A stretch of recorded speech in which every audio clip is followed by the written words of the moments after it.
actress Caterina Scorsone. She's Italian. She plays the role that many girls have only dreamed about in a new modern-day reimagined spin-off of Alice's Adventures, Alice in Wonderland. Caterina joins us now to tell us about SyFy's new 4-hour movie event. 4 hours. It's called Alice. Caterina, thanks for joining us. Thank you for having me. Scorsone. Scorsone. I like that. Yeah. Italian, huh? Yes, indeed. And one of the first things I said to you before the interview started, I said, do you wear a blonde wig?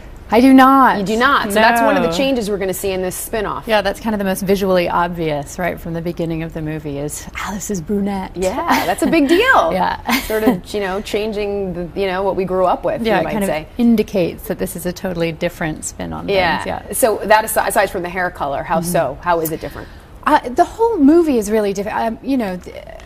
This movie is kind of it's a 4-hour adventure film that really kind of has a coherent plot and a love story and some kind of psychological dimension to Alice's character. The original story was more like a series of vignettes. Alice, this young girl, kind of wanders into Wonderland and meets all of these fabulous characters in these isolated kind of adventures. And so this has more of an adventure plot. So it tips an arc, maybe. Yeah.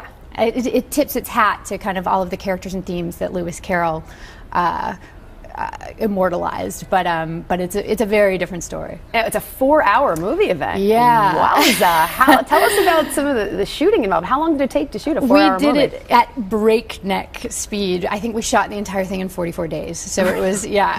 I mean, some movie, 1.5-hour movies take like 6 months. Yeah, or maybe a year. But you shot a 4-hour movie. We basically did up our seatbelts and. Yeah. Was there a lot of retakes then, or you really just had one take? We had limited time. It was more like the schedule that you would find on like a 1-hour drama where you're shooting like 10 pages a day. And thanks to Nick Willing, who was our director, we got it all done. He was incredibly prepared, and so it was fully storyboarded, and he was really ready to go. And we had a week and a half of rehearsal before we started, so we kind of worked out a lot of what would usually be worked out on a set.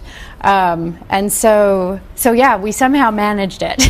And then it went into post-production, and they did all of the kind of special effects and CGI that you'll see. Is there a lot of CGI involved? There's a lot. Yeah, I mean, it's Wonderland, so there's magic everywhere. Yeah. And so, yeah, there's like a Jabberwock, and we fly on these like pink Vespa flamingos to a certain point. So that's all CGI, green screen and stuff. I'm always curious. I've always been curious about the rehearsal process or the table read. Yeah. Are you guys off book, or is the rehearsal? Not generally. Okay. I mean, Matt Frewer, who plays the White Knight, was astonishingly like off book by the time we were in the read through, which is amazing because he had these massive monologues. But generally speaking, yeah, you're kind of like drinking coffee and like in a toque and mumbling through the script at the read through.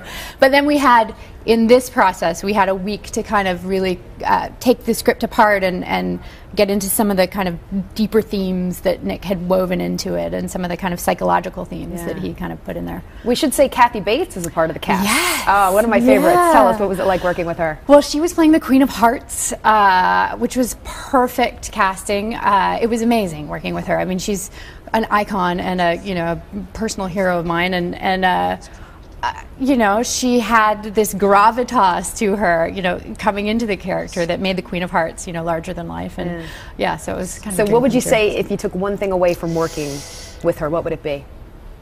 Her focus was incredible. Every time you work with somebody that's that formidable, you kind of want to pick up what is it about you that makes all of your performances and all of your characters stand out so much.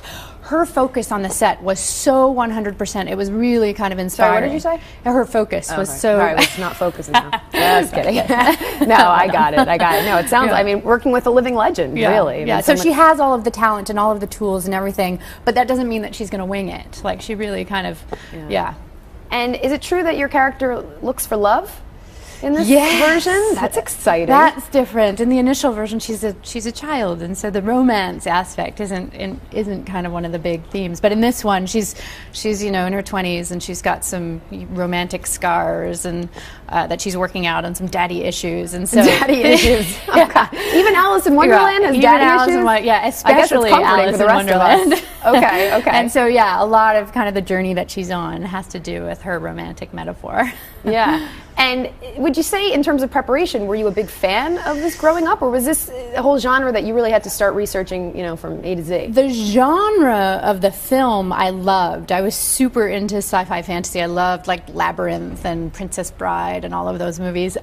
Lewis Carroll's Alice in Wonderland itself, when I encountered it as a child, I was horrified by the story. Yeah, I remember my mother reading it to us, and the way Lewis Carroll kind of plays with logic and turns everything on its head. As a child, I was still like trying to figure out what was real.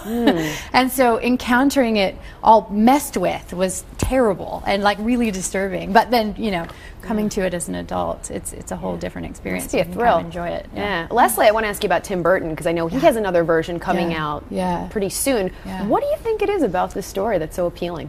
I do have theories about that. Ooh, do tell. Well, first of all, Lewis Carroll's books are brilliant. I mean, he's written stories that 150 years later we're still fascinated by, and I think there's something really, it taps into something deeply human, you know, fears and anxieties and delight that we can still relate to.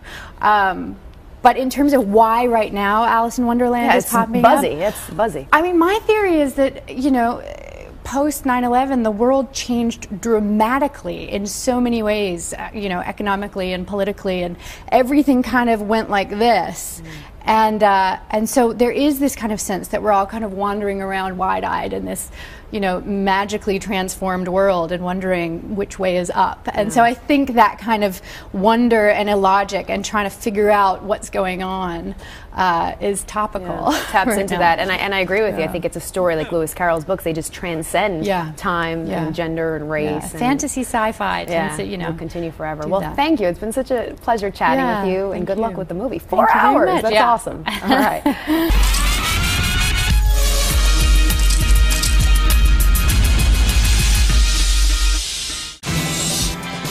ABC News Now. Good to know.